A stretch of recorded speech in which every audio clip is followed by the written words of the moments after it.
Hi, my name is Alexis Jones, and I'm here to tell you a little story about my mother and father, Robert and Edith Young. I'm going to start with my mom's side of the family. My grandparents, Alessandro and Rosina, were born in Naples, Italy. My grandfather wanted to have a better life for his family. Unfortunately, World War I came along, but afforded him the opportunity to fight for the Americans, and in doing so, he was able to become an American citizen. With that, he took his wife, Rosina, and his only daughter, who was born in Italy, over to Ellis Island, and they landed in Port Washington on Long Island, New York. My mom, Edith Picardi, was the sixth of the 7 children born to my grandparents. Now, on my father's side, my grandparents were Archibald and Pearl Young. They lived in Martinsburg, West Virginia. My grandfather was an engineer for the B&O Railroad. My grandmother was a nurse. She was the modern-day version of a hospice worker. She took care of people at their end of life and had wonderful, wonderful experiences and wonderful, wonderful letters from people who wrote to her about the dignity and respect in the final moments of their lives. So it made me incredibly proud.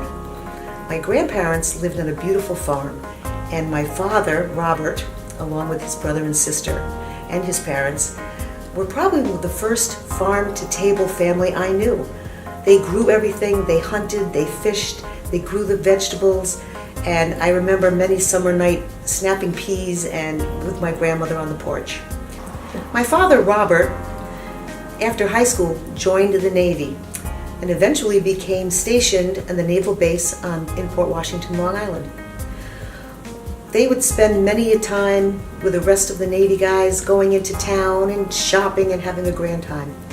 So the bus landed them at the Beacon Theater. All the Navy men went out and sat up in the balcony. During the last of the Mohegans, which was playing that evening, my father's eyes landed on a beautiful brunette about 3 or 4 rows in front of him, and he was mesmerized. So to the point that he took his popcorn and kept throwing it at her to get her attention. Well, one thing led to another. After the movie, he followed her home, which was just a few short blocks, and met my grandfather. And at that point in time, he said, "This is the most beautiful woman I have ever seen, and I'm going to marry her." And eventually, as time went on, that came to fruition. When they finally got engaged, my father took my mom down to Martinsburg, West Virginia, to introduce her to his family. Well, unbeknownst to my mother, my father was quite the jokester.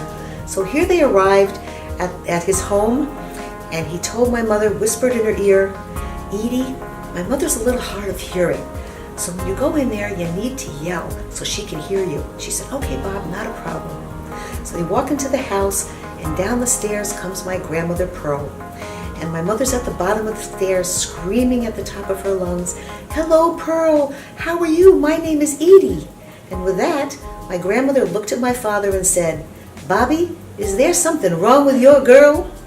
Well, the two of them beat on him pretty good and realized that he was going to kid them at most every turn. In a year or so after that, they were married on Long Island, and soon after, moved to West Virginia for my father's work. He worked in the rock quarries down there, because between coal and rock, that's pretty much what was happening in West Virginia. I was born in August of 1949, and in December of 1950, my brother Bob was born in West Virginia.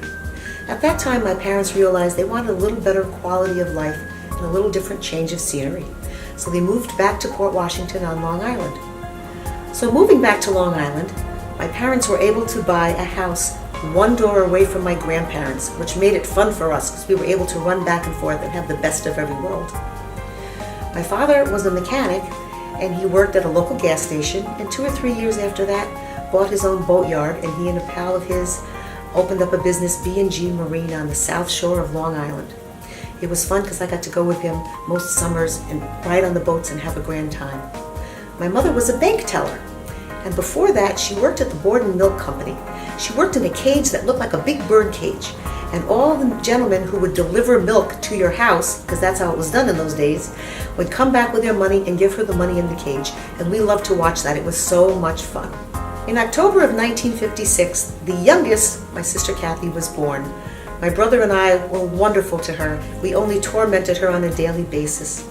We had so many wonderful adventures with Kathy, and most of the times when we would feed her and we thought we were being very helpful, we would give her a spoon of her food. My brother would eat one or two, I would eat one or two, and we would give her one.